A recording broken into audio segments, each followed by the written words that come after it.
semua bentuk komunitas. Lanjut. Nah, ini hanya saya perlihatkan aja. Pernah di tempat ini para pengurus gereja Katolik se-Samosir ya berkumpul di tempat ini, dan salah satu acaranya saya mengajar meditasi ya Kristiani. Dan orang muda Katolik yang ada di lingkungan ini setiap minggu jam 3 sampai jam 6 kumpul di sini. Silakan besok datang ya. Nah, supaya menarik, saya mulai dengan pelajaran bahasa Inggris gratis ya. Nah, jadi saya ajar mereka bahasa Inggris, dan sesuai itu beri pendalaman iman termasuk meditasi ya. Nah, ini Pastor Erwin itu juga lewat suster itu ketua-ketua yayasan, kita bicara di tempat ini. Mudah-mudahan ini direstui Tuhan. Nah,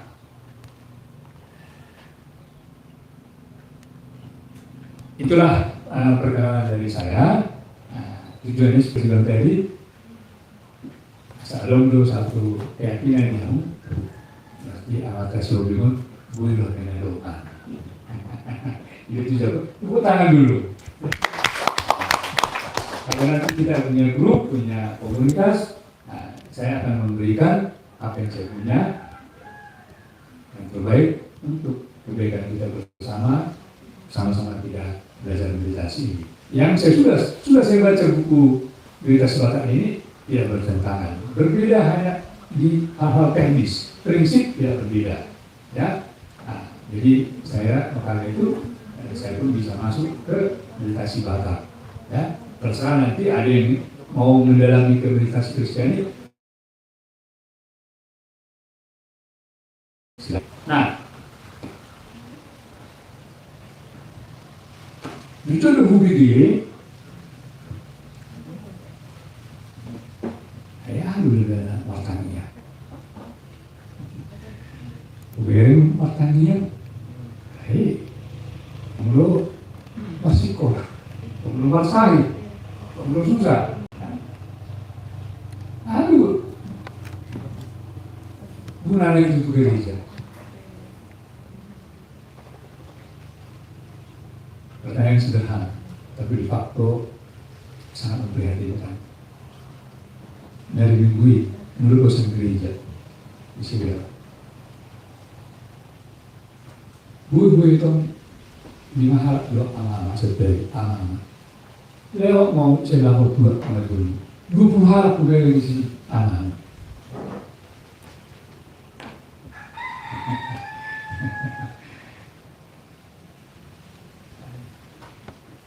Mungkin di tempat asing sama aja. Mungkin dia mereka apa bedanya? Martanya, tong. Bisa mengenai apa bedanya kita bertuhan atau tidak bertuhan? Apa bedanya kita beragama atau tidak beragama? Apakah kalau kita beragama bertuhan kita lepas dari penyakit? Tidak.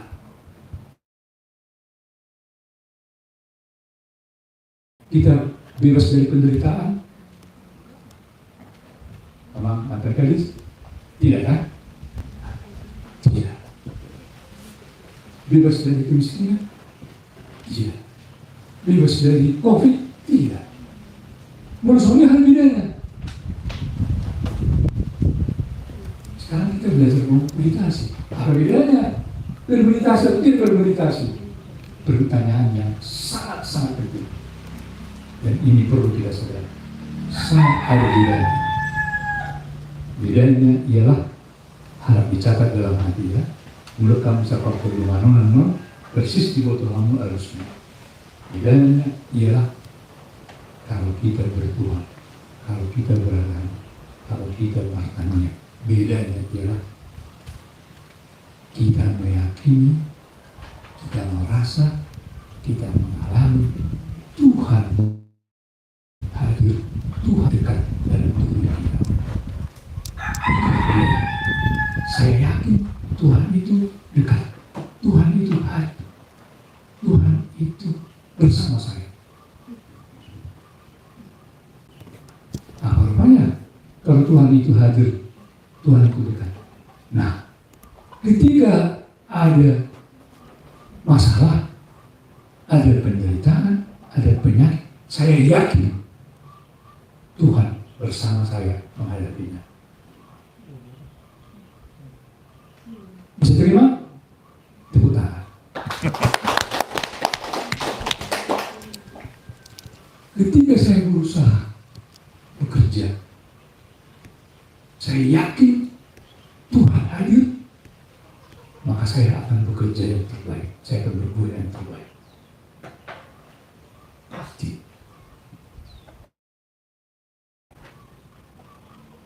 Apapun masalah yang saya hadapi, karena Tuhan dekat, Tuhan hadir, keribu ringan auge, kemennya ada seakan-akan membantu saya, memikul saya.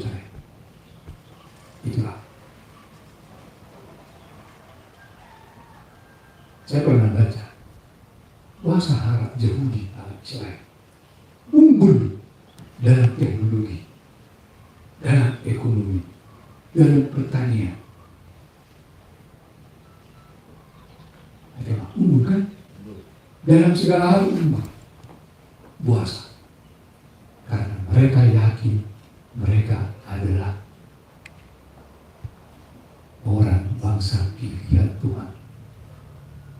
Karena mereka bangsa pilihan Tuhan, mereka sangat yakin Tuhan itu hadir bersama mereka. Karena itu ketika mereka membuat sesuatu, mereka yakin pasti bisa. Karena Tuhan membantu. Walaupun perang diserang dari mana-mana, tahun 1967 oleh bangsa-bangsa yang sangat kuat, tapi mereka yakin Tuhan bersama kami menang. Dan kita tahu dalam perjanjian lama, ketika mereka kurang percaya, ragu-ragu kepada Tuhan, kalah. Itu kan? Urutan saya berbagi kan? Jadi sama. Supaya kita makin mengerti, ada gunanya kita belajar meditasi. Mengapa kita bisa meyakini, bahasa bui kita mengalami, meyakini, percaya Tuhan itu hadir, Tuhan itu dekat. Baru terbuka benar iya. Ketika Tuhan menciptakan kita, dikatakan kita dicipta sesuai gambar dan rupa. Allah katanya. Berarti kita diberi kemampuan dari Tuhan, karena kita sesuai dengan gambar. Kalau Tuhan itu maha sempurna, kita diberi kesempurnaan. Kalau Tuhan itu maha besar, kita diberi kebesaran itu. Sifat-sifat Tuhan itu kita miliki. Tidak sama karena gambar, tapi kita miliki. Dan Tuhan hadir ketika kita diciptakan, diambil tangannya, dia musnah, itulah kita, nafas kita. Karena itu dalam buku ini kita memakai teknik metode menghayati, mengalami nafas kita. Karena nafas itu dari Tuhan, kata Alkitab. Dan dalam bahasa Ibrani, nafas itu adalah roh.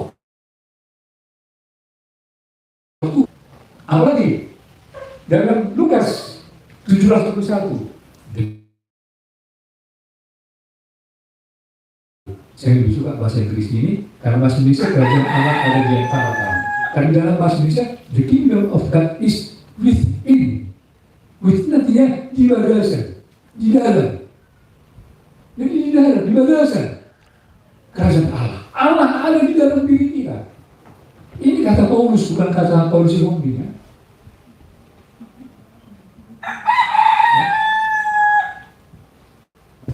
Satu Korintus.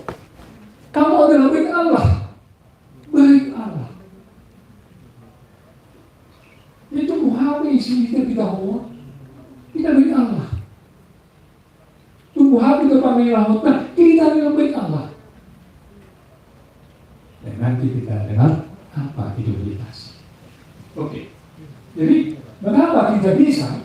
Ya memang karena Tuhan kita menciptakan kita bisa.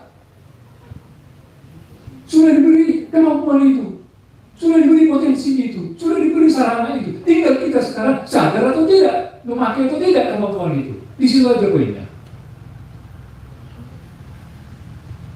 Dan tak satu pun yang tersisa. Semua. Tak perlu sekolah teologi, tak perlu kaya, tak perlu hebat. Tidak. Sadar, itu aja. Sadar. Dan meditasi untuk dikasih nanti kita lihat. Itu saja. Sadar. Kamu boleh bahasa Mulu arung kalau melihat masuk sunat, tidak sadar dulu. Itu sadar. Kata. Dan bagaimana caranya kita bisa mengalami itu? Nah, ini orang sering salah mengerti.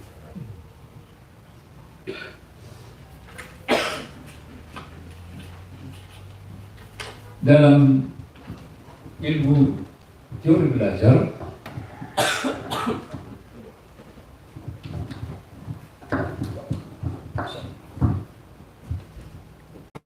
ada namanya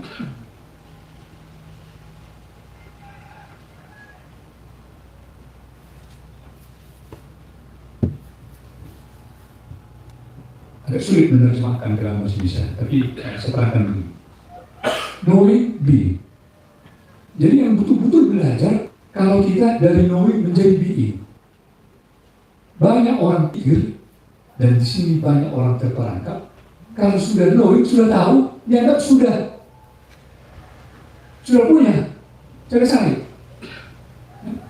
Tapi knowing itu harus dikembangkan menjadi being, harus menjadi karakter kita, harus menjadi adanya kita, harus menjadi diri kita. Itulah being. Mudah-mudahan per minggu IBG jam kita selesai. Jadi pulang IBG selesai.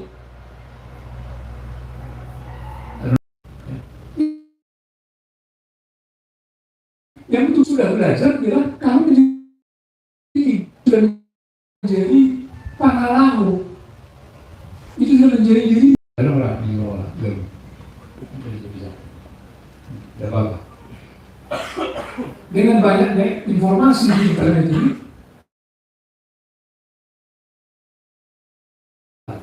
tapi banyak yang kata-kata indah, kata-kata tidak suci, tapi tidak ada artinya. Karena apa? Karena hanya knowing, tak ada artinya. Kita juga lebih poin informasi yang sangat bagus, indah, sangat suci, tapi lewat. Kenapa? Karena hanya knowing. Ketua ini sanggar. Nah, kapan itu bisa menjadi diri kita, karakter kita? Salah satu metodenya meditasi. Oh iya. Itu. Nah, soal itu dimana yang lakukan sendiri pun mengalami kata, selesai, tunggu dulu. Kata adalah kata. Nah, untuk menjadi karakter, menjadi pribadi, menjadi my being, adanya saya, itulah belajar yang sesungguhnya. Ya, silakan aja. Selamat datang. Ya, tidak apa-apa. Terlalu dalam mimpi mana? Itulah masalah. Oke, kita lanjut. Dan itu bisa kita ketahui, bisa menjadi being kalau melalui meditasi. Sebenarnya kata yang tepat itu adalah meditasi kontemplatif. Kata yang lengkap ya. Cuma kontemplatif ini tidak terlalu populer ya. Karena meditasi ada dua, meditasi diskursif dan meditasi kontemplatif. Kalau meditasi diskursif itu dia masih memakai pikiran. Tadi mulai terbuka buku dia, kita baca, lalu kita coba cari artinya, maknanya, dan masih kita pakai pikiran, itu meditasi diskursif. Ada yang kalau tadi kita tutup, oh meditasi kita rasakan Tuhan hadir, kontemplatif. Ya? Nah, kata kontemplatif ini bagus sekali. Berasal dari kata kon dan templum. Kontemplatif berasal dari bahasa Latin kon dan templum. Templum itu bahasa Inggrisnya tempel. Apa bahasa artinya bahasa Inggris tempel?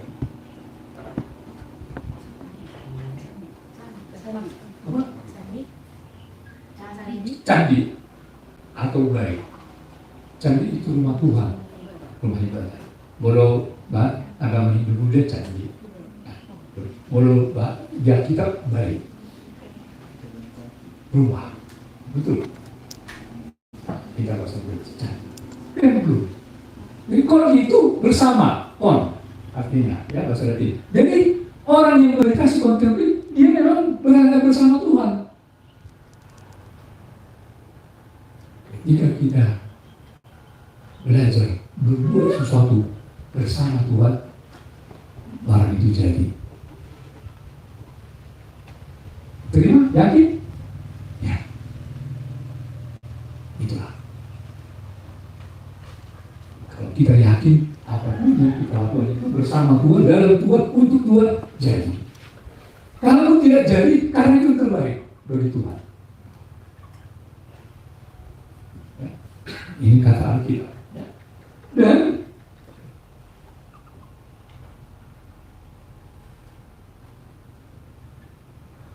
sekarang kita, tadi saya katakan itulah pandangan. Sekarang bagaimana pandangan nenek moyang kita? Si Julu itu. Nah, sekarang konteksnya budaya kita.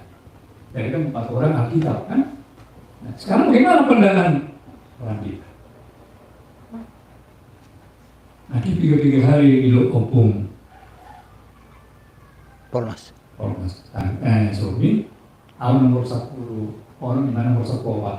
Jadi ambil semua, pilih pos, pilih tuan lain. Itulah Batak kan? Hebat kali kan? Ah. Ada buku nih, Masih Sinaga, Dokter Sinaga, ini Dokter Batak kan, antropologi belajar di Belanda. Alat tinggi Batak itu transendensi imanensi. Jadi mulai yang itu si adalah bagian transenden imanen, inilah bukunya. Apa itu transenden? Ya transenden itu yang melampaui dunia, melewati alam pikiran kita. Nah, memang orang Batak mengatakan Gajah Dahulu itu tinggal langit Pak. Ketiga, Pak itu langit yang tertinggi, ya. Mulu jamun non, mulu kita, mulu dengan mobil kita masuk belum menuju pada hotel, masuk langit dari Maui. Ada yang di struktur ini sudah. Nah, jadi Allah itu di atas, ya. Nah, sekarang apartnya di mana? Tidak sekarang.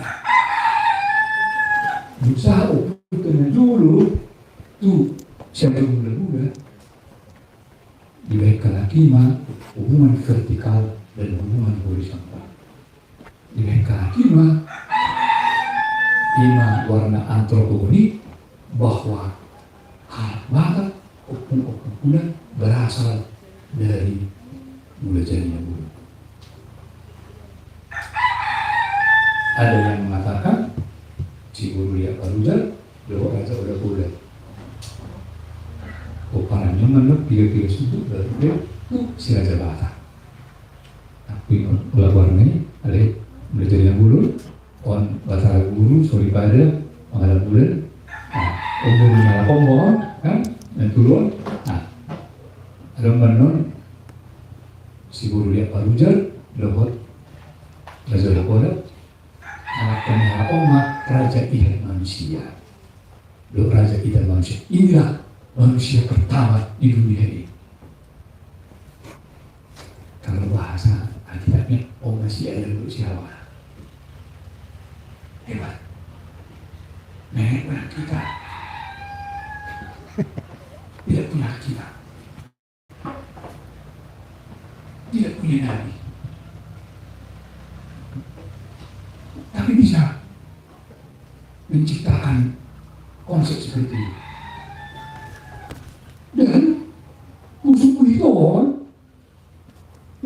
dari kamu juga itulah dan panggilan jembatan ke benua Kinjal atau ke benua Kinjal rotu benua Tomat.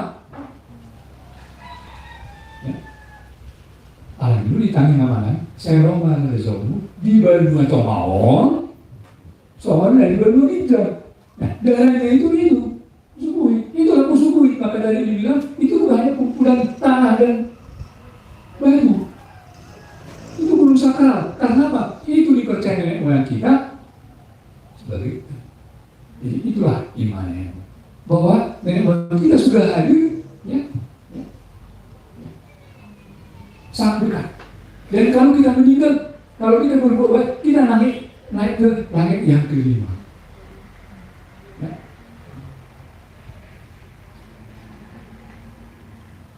Karena nenek moyang kita dekat dengan Tuhan. Saya bisa bayangkan waktu itu dulu begitu terharu bereng di zon jorok Tuhan berarti. Dan aku banyak macam-macam yang nakal-nakal pun memiliki apa berarti.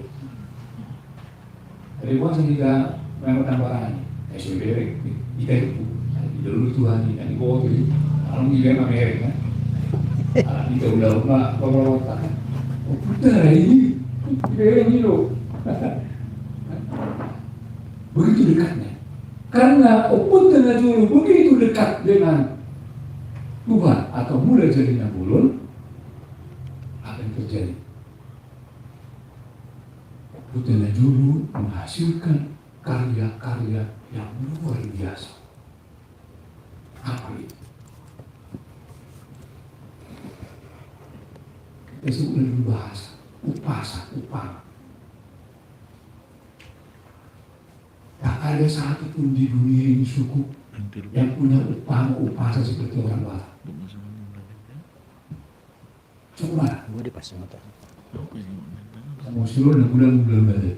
Wah, belajar bahasa ini. Dari awal sampai ke buli. Akan pasal upama dulu ya kan. Luar biasa pintar. Dan itu hanya di Batak. Isi upasa itu. Walaupun upama selalu tujuannya yang mulia, yang baik, yang damai. Tidak ada yang aneh-aneh. Bayangkan kok bisa diciptakan. Tidak sekolah. Marga. Banyak yang punya marga di dunia ini.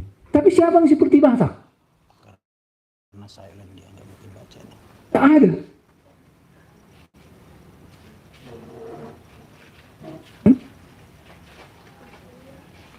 Kami main WA aja lewat Amang Thomas Yobi. Nomor 3 nomor 10. Nomor 10. Langsung panggil opung saya selanjutnya. Nah, itulah marga. Di mana ada suku di dunia ini seperti itu? Delena Toru, waduh. Tentang pemerintahan sudah ada Bius. Adong Horja, adong Piturunegan, Buta, sudah, dan itu demokrasi. Jadi orang Batak dulu sudah kenal demokrasi, karena bisa bersuara, bisa bersama-sama. Ya. Sebelum ada dia muncul Classe Politique katanya, Montesquieu di Prancis, orang Batak sudah tahu demokrasi. Sudah. Ya, ulos. Ada yang punya ulos ini. Hati-hati. Harus diberi dengan berkat. Tak bisa begitu saja dikasih. Ikut dengan tamiang itu. Ulos. Dio itu. Kan, orang luar tanah kan? Indah sekali. Makanan. Batak kan? Namar gua kan? Sudah berlapatan. Minum tuak. Apa itu minum tuak? Tunggu dulu. Mulu dulu dia Batak kan minum tuak dua anak kan? Banyak suku Indonesia ini minum tuak seperti Kalimantan, Dayak. Dan mereka itu kalau pesta minum tuak harus sampai mabuk baru puas, baru betul. Batak minum tuak, tapi jangan sampai mabuk. Hebat sekali etikanya. Ya tapinya jangan sampai, karena kalau mabuk irajai pamangan dan dianggap rendah bermabuk dingin.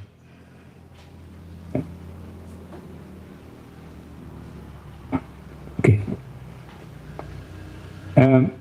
Itulah ya mengapa orang Batak itu hebat, ya, karena mereka dekat dengan Tuhan. Nah, dan bagaimana caranya mereka dekat dengan Tuhan itu? Antara lain dengan martonggo, martangian. Nah, tadi sudah dibentuk, ada 3 bentuk martonggo: lisan, vokal, renung, pikiran, dan batin, hati. Dan meditasi ini adalah doa dengan batin. Ya.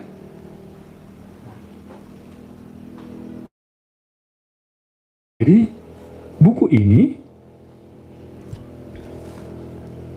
apa tujuannya? Di kata pengantar, ya,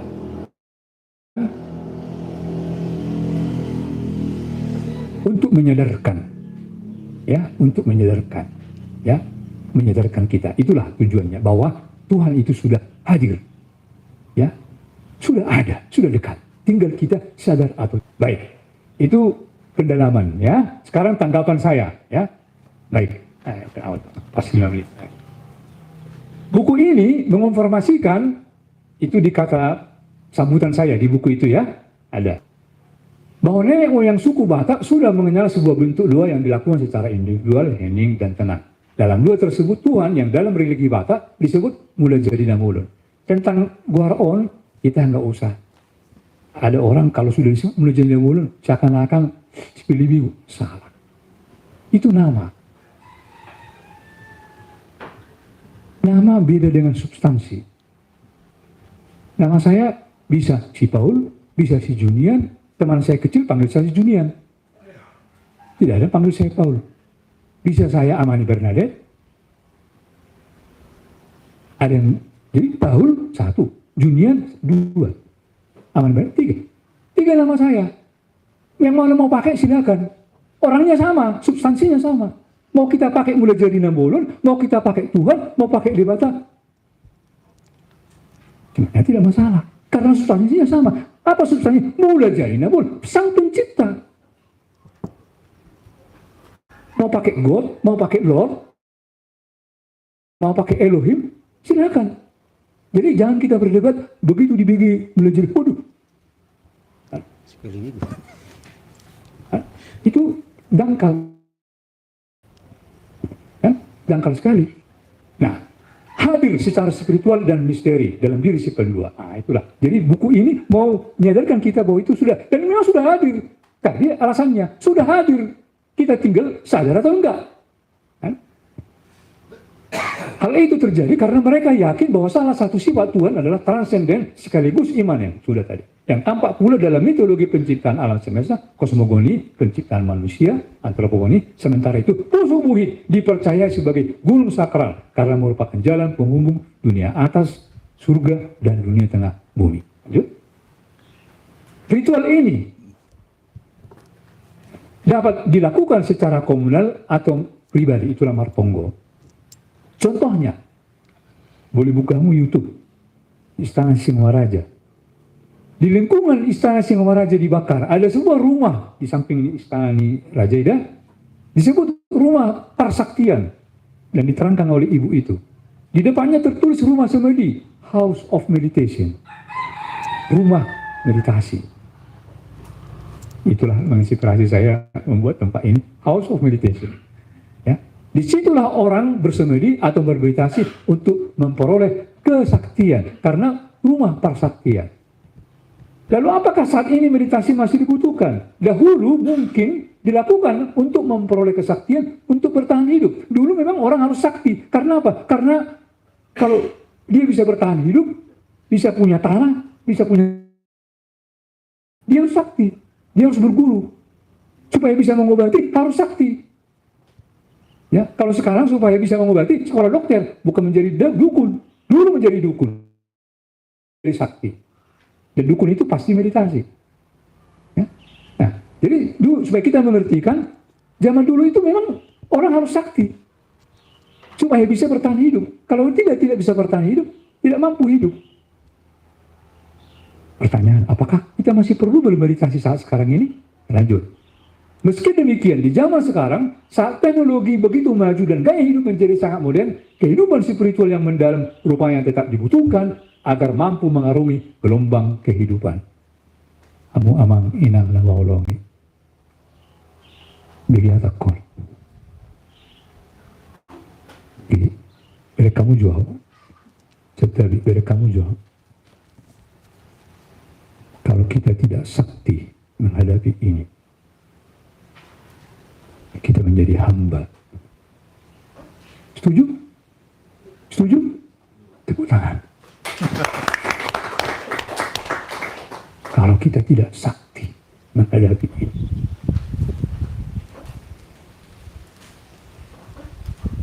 ini bisa setan, bisa malaikat. Tergantung apa yang saya buka. Apakah kesaktian itu masih dibutuhkan? Masih. Kesaktian batin. Lewat meditasi. Kenapa lewat meditasi? Karena hanya dengan Tuhan bisa kita hadapi. Hanya dengan Tuhan kita bisa sakti. Tentu isi meditasi itu harus diterjemahkan agar ulang, agar selaras dengan paham yang kita. Apa maksud saya? Nah, diterjemahkan ulang. Ada mungkin yang kurang sesuai dengan pandangan agama kita atau budaya kita, agama lalu saya katakan. Tahu sejauh-jauh, Katolik sama Protestan. Sudah beda kan? Orang Katolik menghormati sejulu-julu tubuh, bukannya boleh, wajib hukumnya. Bukannya menghormat, mendoakan, wajib hukumnya. Saya tiap hari mendoakan orang meninggal, demi Tuhan. Sudah 30 tahun lebih saya doakan bapak ibu saya. Tiap pagi. Ini saksinya, istri saya. Ada aliran lain, untuk apa mendoakan? Sudah putus, sudah selesai. Ya, kita nggak usah berdebat di situ. Ya, bahwa buku ini mengatakan masih ada hubungan kita dengan leluhur. Nah, itulah harus kita terjemahkan dengan paham yang kita anut.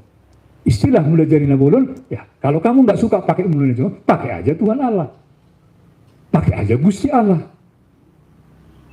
pakai aja Jehovah. Nah, harus kita terjemahkan. Ini maksud Nida, ya. Yang penting intinya ialah meditasi ini membuat saya sadar bahwa Tuhan hadir. Itu saja. Bahwa ada teknis-teknis caranya masak nafas. Kenapa tidak saya pakai duanya Tuhan, Alhamdulillah. Silakan. Mengapa saya harus fokus kepada nafas? Tuhan, Alhamdulillah. Rupiah. Silakan. Bukan itu intinya. Intinya ialah Tuhan kita yakini hadir. Lanjut. Sekali lagi lewat buku ini kita akhirnya sadar bahwa bangsa Batak sudah mempunyai tradisi dua meditasi. Saya cemburu melihat orang Bali. Banyak orang luar negeri termasuk Amatana Duo belajar meditasi itu Bali. Itu kan? Nenek moyang kita bermeditasi. Puasa itu sah. Puasa halak luar negeri itu Bali. Kalau kita sadar itu tadi penjelasan dari. Begitu Samosir ini menjadi soft tourism.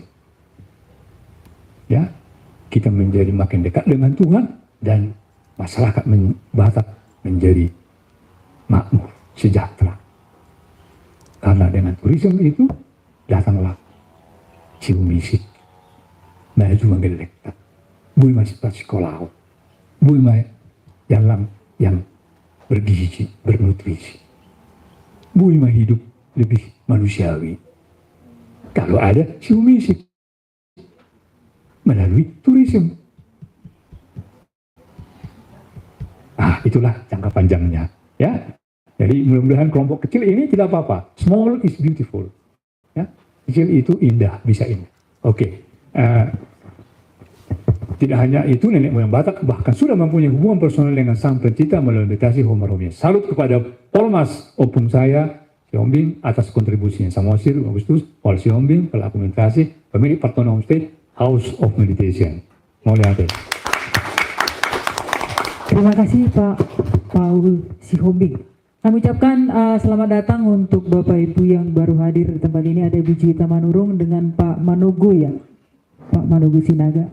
Terima kasih sudah bergabung dengan kita. Baik, selanjutnya kita akan dengarkan apa sih yang disampaikan oleh sebagai inspirator dan pegiat meditasi kita, yaitu Bapak Nixon Sinaga. Kami persilahkan Pak Nixon. Terima kasih. Saya mau agak apa dulu nih, soal inspirator ini terlalu besarnya. Agak berat ini. Gak tahu penulis menyebut seperti itu. Bahwa saya mulai muda hobi meditasi. Jadi berkelana ke beberapa tempat hanya untuk mencari tempat meditasi. Lalu ya buku meditasi Batak Hohom Marhomeon yang ditulis oleh Paul Sihombing, saya melihatnya begini, ibarat seorang arkeolog untuk menemukan sebuah benda-benda kuno yang udah tertimbun pasir, tertimbun batu gitu lah. Lalu Paul Sihombing menggalinya, menggerus tanah, lalu mencunggil batu-batu yang menimbun pusaka tadi atau peninggalan para leluhur itu. Maka dia temukanlah meditasi Batak Hohom Marhomeon. Kira-kira seperti itu menurut saya. Kenapa peradaban Batak sudah sedemikian lama, tapi belum pernah saya temukan. Tadi sudah saya bilang saya mulai muda hobi meditasi, belum pernah saya temukan soal cerita yang dihadirkan sekarang bahwa Opusi Jolo Tubuh ternyata sangat dekat dengan Tuhan melalui alam semesta, alam suci Pucuk Luhit, Danau Toba dan Tanah Batak seluruhnya.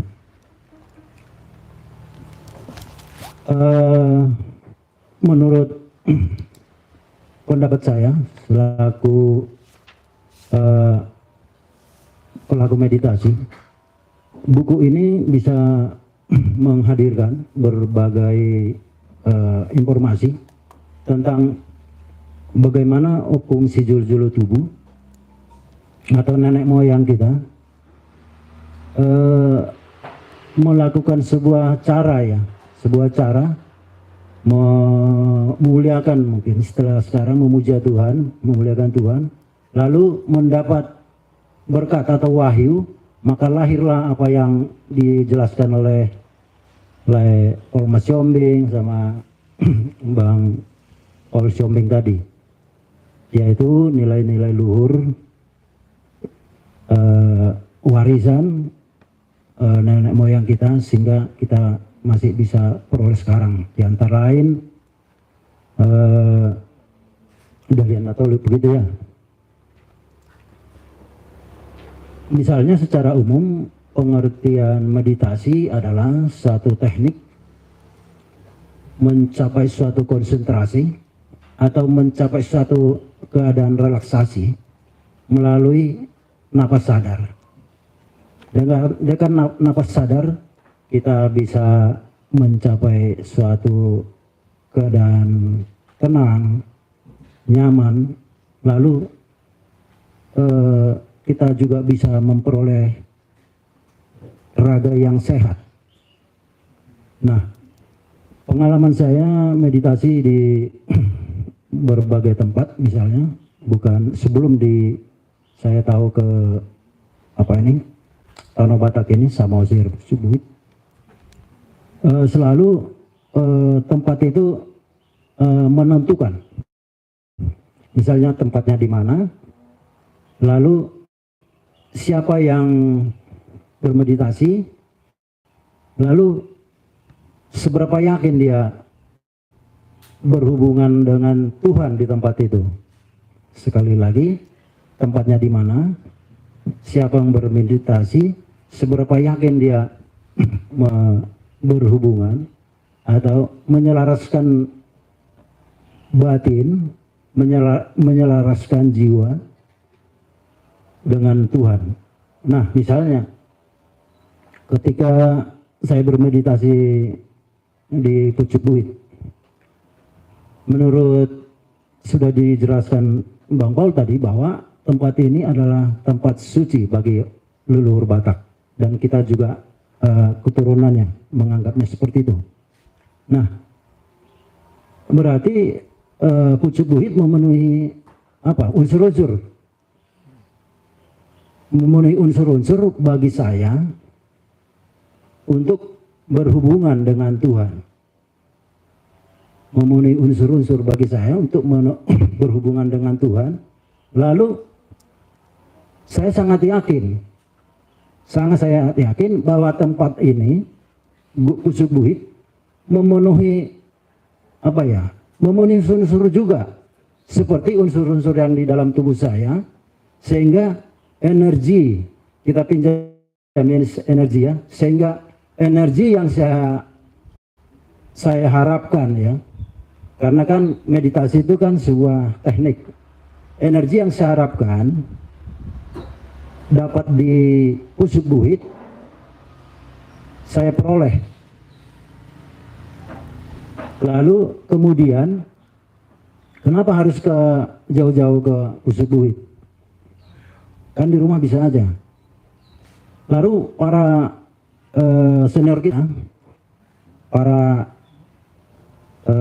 suci atau para kudus, kita bisa mendengar dulu mereka bukan hanya sekali berdoa di bukit. Nah,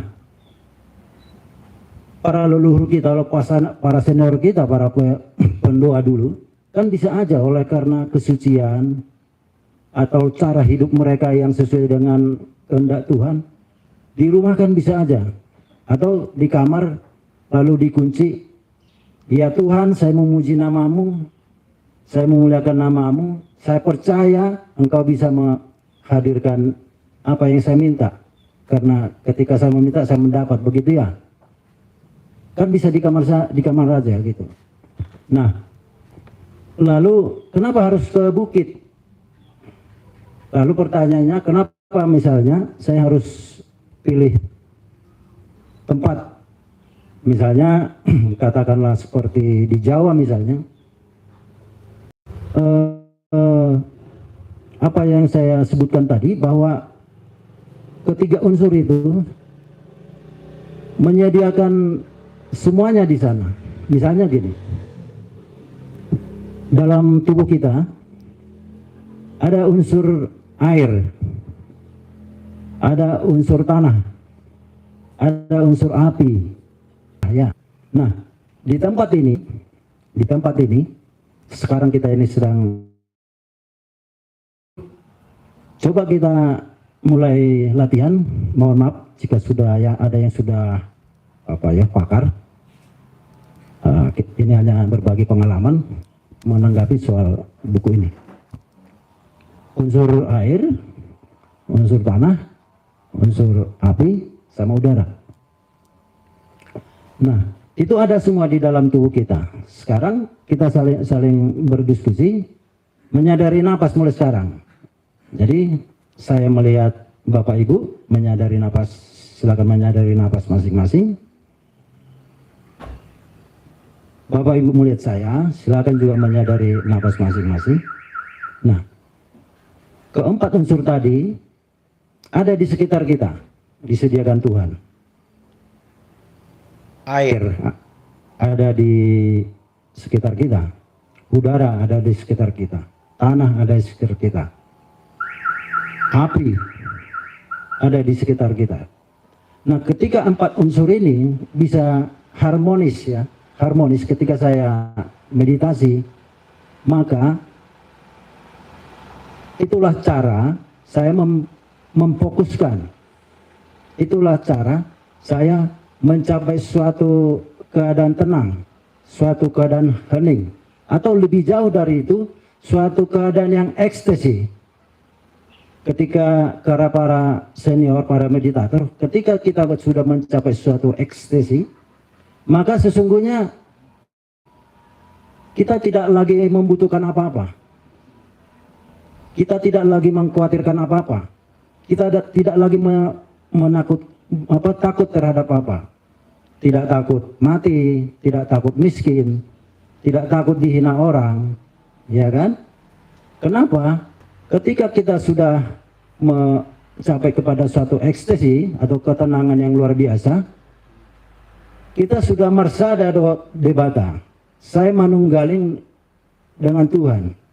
Istilah kawan-kawan di Jawa atau kejawen, manunggaling kaulo Gusti. Saya kaulonya, Gusti adalah Tuhan, menyatu dengan Tuhan. Kalau istilah di Polmas itu marsada debata. Di dalam buku itu ada. Nah, ketika itu sudah kita capai, maka kita memperoleh hati yang damai. Kita memperoleh rasa kasih sayang terhadap diri kita, terhadap semua ciptaan Tuhan. Lalu rasa mensyukuri semua yang ada pada diri kita, semua yang ada pada sekitar kita, bahkan semua alam semesta. Nah, lalu Bapak Ibu, pengalaman saya, ketika kita duduk di suatu tempat bermeditasi, maka tidak otomatis misalnya kita awal adalah fokus kepada napas, lalu tarik napas, tahan, keluarkan napas. Pikiran tidak berada bersama-sama kita. Dia menghadirkan masa lalu. Misalnya, wah, utang si Anu sama saya belum dibayar. Lalu bagaimana saya posisi fokus? Lalu saya bagaimana posisi sadar napas? Atau yang akan datang, wah, proyek saya nanti yang di Pemda, kalau itu goal, saya beli 5 kapal misalnya. Lalu bagaimana kita mau fokus? Bagaimana kita mencapai suatu keadaan yang sangat tenang atau ekstasi ketika pikiran kita menghadirkan masa yang lalu, ketika pikiran kita mendatangkan yang belum terjadi. Nah, di buku meditasi Batak Homar Homoin itu ada dihadirkan. Jadi ini sangat bagus bagi praktisi atau penggiat meditasi atau hobi meditasi untuk membantu bagaimana sebenarnya menyelami, mengarungi alam-alam energi murni, alam-alam energi yang sangat sangat mungkin masih kalau dalam masih halus mungkin ya, energi murni yang sangat halus yang ada di Tanah Batak, khususnya di Danau Toba, Pusuk Buhit. Nah, lalu pertanyaannya, bagaimana tekniknya? Ketika kita duduk atau duduk bersila atau duduk di kursi atau meditasi berjalan, bagaimana tekniknya supaya senantiasa kita sadar, senantiasa sadar napas, senantiasa sadar bahwa hidup kita sesungguhnya ada saat ini. Saat inilah kita bersama Tuhan. Detik kemudian belum tentu kita ada saat ini. Atau 1 detik yang lalu belum tentu kita ada saat ini. Iya kan? Nah, tekniknya Ibu adalah ketika itu terjadi, pikiran menghadirkan masa lalu, lalu pikiran menjemput sesuatu yang belum terjadi, maka pikiran fokuskan kepada napas. Fokuskan kepada napas. Nah, coba Bapak Ibu sudah mulai sekarang. Nah, coba tarik napas ya. Coba tarik napas. Posisi kita harus begini dia. Ya. Tujuannya adalah supaya kita lebih mudah konsentrasi, Jadi sirkulasi oksigen atau sirkulasi udara mulai dari cakra atau dari pinggul kita bawah, terus dia mengalir ya ke kepala, terus mengalir terus, itu akan membantu kita konsentrasi. Nah, sekarang saya mau hitung sampai 3, lalu Bapak Ibu menarik napas, tahan seenaknya, jangan dipaksa nahan, jangan dipaksa mengeluarkan napas sampai 3 kali. Apakah Bapak Ibu mengalami seperti saya ceritakan tadi, pikiran tidak ada bersama Bapak Ibu? Nah, kalau itu terjadi dalam 3 kali tarik napas, maka pikiran fokus kepada napas. Nah, kita praktekkan. 1, 2, 3.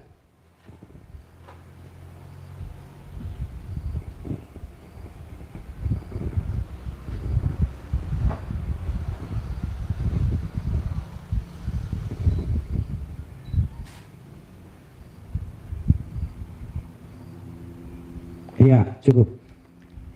Nah, saya pikir gini, pasti Bapak Ibu mengalami ketika menarik napas, pikiran menjadi tidak ada kekuatan dia. Kenapa? Karena konsentrasi ke napas. Ketika tidak konsentrasi ke napas, maka dia memiliki energi menghadirkan yang lalu, atau di antara kita ini kita nilai kan, si anu itu gitu dalam pikiran kita kan. Nah, kalaupun nanti Bapak Ibu kita sudah berpisah, hal-hal yang sesebutkan tadi adalah sesuatu yang senantiasa diingat, supaya ketika kita ingin mersada atau manunggaling dengan Tuhan melalui meditasi, kita sungguh-sungguh hadir di dalam gerbang keheningan Tuhan. Tidak hadir di masa lalu, tidak hadir di masa yang datang yang belum terjadi. Nah, saya mau berbagi pengalaman. Kira-kira mungkin 7 tahun lalu, saya meditasi di Tuk-Tuk. Saya ada kegiatan di di Pulau Samosir, Kusuk Buit ya. Jadi mungkin jam 8 sampai setengah 10. Di antara itulah saya meditasi di salah satu hotel di Tuk-Tuk. Nah, saya nggak tahu apakah pengaruh meditasi itu, saya mengalami penyakit badan, raga. Lalu meditasi saya di situ 2 hari. Setelah hari kedua, sorenya, saya mengalami sebuah tubuh saya sembuh gitu. Apa hubungannya? Iya kan? Nah, Bapak Ibu yang ada di sekitaran Danau Toba, apakah di Pulau Samosir, apakah di Baligi, apakah di Parapat, atau di Tausilalai, Aranggaul, atau dimanapun di sekitaran Danau Toba, saya curiga uap kaldera atau uap vulkano yang ada di Danau Toba itu, pada jam itu ketika dia bisa kita hirup gitu ya, itu bisa memperbaiki sel-sel yang ada dalam tubuh kita. Nah, jika ini misalnya Bapak Ibu yang tinggal di kisaran Danau Toba bisa menjadi melakukan penelitian atau jadi relawan, misalnya ada yang sakit di meditasi di sekitaran Danau Toba, di antara jam itu, mungkin ini bisa sebuah kegiatan yang bisa dipublisir. Artinya relawan ini, hitungan saya sih 1 sampai 10 hari lah. Tapi bisa sembuh 2 hari, bisa sembuh 5 hari, bisa sembuh 7 hari. Tapi maksimal 10 hari, pasti ada perubahan. Nah, jika ini terjadi, lalu ini Bapak Ibu mempublisirnya ke dunia luar, bahwa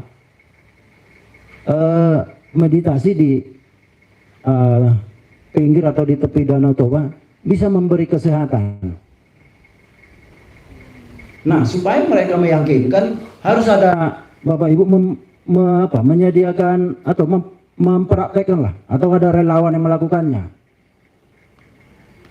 atau bisa meminta kepada sebuah lembaga atau pemerintah meneliti ada enggak pengaruh uap volcano ini menyembuhkan setiap orang atau memperbarui sel-sel orang ketika dia jam-jam itu bermeditasi di pinggir Danau Toba. Saya pikir kalau ini terjadi, maka apa yang disebutkan oleh Polmas Siombing tadi, shock tourism itu bisa akan menjadi apa ya, lebih maju dari sisi atau membantu dari sisi mendatangkan para turis. Nah, kalau misalnya tadi disinggung, kebetulan saya juga apa ya, suka yoga ya. Ketika saya yoga di sini tadi kemarin pagi gitu, jam itu di tempatnya gazebo. Ketika saya yoga, tentu meditasi dan yoga kan tetap dia kepada napas.